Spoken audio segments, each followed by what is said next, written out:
While speaking on agriculture during the State of the Nation address early this month, President Yoweri Museveni yet again lashed out at officials of the National Agricultural Advisory Services, NAADS, accusing them of corruption and wasting government funds.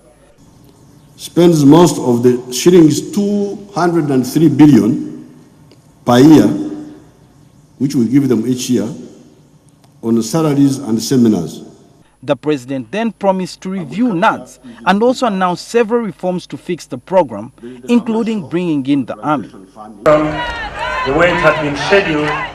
A few days later, during the Heroes' Day celebrations in Mityana district, the president said soldiers would be deployed in all sub-counties countrywide to do the work NAADS officials had failed to do.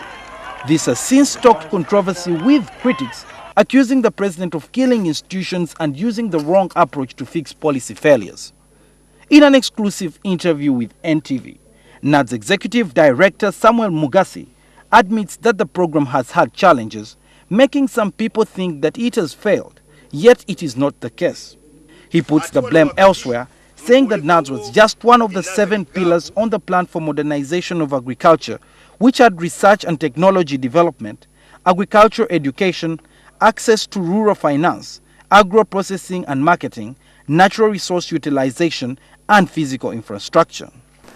Now, NAADS moved faster than the rest of the pillars of PMA, and actually was even established under an act of parliament. But along the way, the other pillars of PMA did not take root, as NAADS did. And as such, we had an imbalance within the implementation of the PMA. But the NAADS boss also admits that the program has suffered from corruption and they are working on resolving the problem.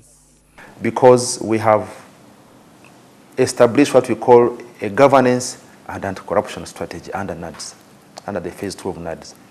We are working with the IGG, we are working with the DPP, we are working with CID, and we have had several people prosecuted.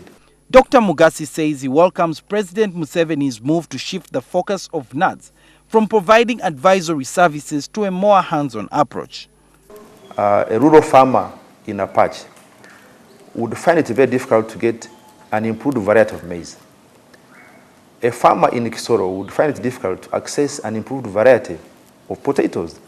He was also positive on the president's other reforms to NAADS, but explains that the army will not take over NAADS since they have been engaged in what he says is a working partnership. When the president raises his concerns, he's very right, because if you move in these rural areas, you see still levels of poverty still high in some places.